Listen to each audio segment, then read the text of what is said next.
आजकालच्या धावपळीच्या जगामध्ये आपल्या शरीराला प्रोटीनची खूप सारी गरज आहे आणि ही गरज लक्षात घेऊनच या ठिकाणी अगदी झटपट बनणारा, कमी वेळेमध्ये बनणारा नाश्ता म्हणजे हाय प्रोटीन सॅलड कसं बनवायचं ते दाखवणार आहे। हे सॅलड तुम्ही तुमच्या मुलांच्या टिफिनमध्ये सुद्धा देऊ शकता। तसेच दुपारच्या वेळेमध्ये किंवा संध्याकाळच्या टायमिंगला आपल्याला म्हणजे सर्वांना भूक लागते, तर अशा वेळी आपण काहीतरी चटरपटर खात असतो, तर त्याऐवजी तुम्ही जर हा हेल्दी ब्रेकफास्ट केला तर अगदी पोटभरीचा हा नाश्ता आहे। तसेच दिवसाची सुरुवातसुद्धा तुम्ही या नाश्त्याने केली तर दिवसभरामध्ये जो थकवा आपल्याला जाणवतो तो थकवासुद्धा दूर होण्यास मदत होते।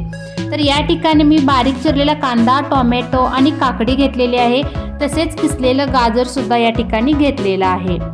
यानंतर या ठिकाणी मी बारीक कोथिंबीर चिरून घेतलेली आहे। तसेच पुदिन्याची पानंसुद्धा या ठिकाणी घेतलेली आहेत। तर चला मग रेसिपीला सुरुवात करूयात। या ठिकाणी एका बाउलमध्ये मी फुटाणे घेतलेले आहेत। हे फुटाणे अगदी दुकानामध्ये सगळीकडे मिळतात। त्यानंतर त्याच्यामध्ये मी अर्धी वाटी भाजलेले शेंगदाणे घातलेले आहेत।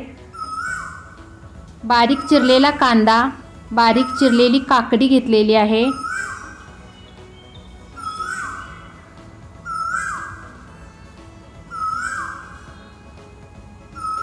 तसेच या ठिकाणी किसलेले गाजर सुद्धा घेतलेला आहे। बारीक चिरलेला टोमॅटो घातलेला आहे। त्यानंतर बारीक चिरलेलं बीट घेतलेलं आहे।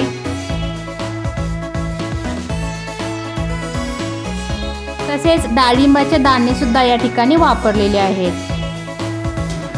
पुदिन्याची पानं घातलेली आहेत। तसेच हे सॅलड अगदी चटपटीत व्हावं याकरिता या ठिकाणी मी काही मसाले घातलेले आहेत। यामध्ये मी अर्धा चमचा चाट मसाला वापरलेला आहे, थोडंसं मीठ घातलेलं आहे।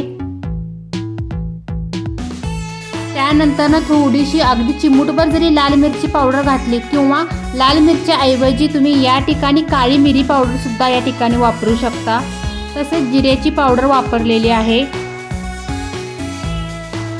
त्यानंतर यामध्ये काही थेंब लिंबाचा रस घातलेला आहे, बारीक चिरलेली कोथिंबीर घातलेली आहे आणि व्यवस्थितपणे चमच्याच्या मदतीने अगदी मिक्स करून घ्यायचं आहे पूर्ण सॅलड।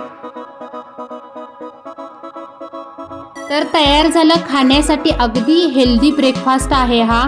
जर तुम्ही सकाळच्या वेळी हा ब्रेकफास्ट केला तर अगदी पूर्णपणे पोटभरीचा हा नाश्ता आहे, लवकर भूक लागत नाही। तर मंडळी, तुम्हाला ही माझी रेसिपी आवडली असल्यास माझ्या चॅनलला नक्की शेअर, सबस्क्राईब तसेच कमेंट करायला सुद्धा विसरू नका। धन्यवाद।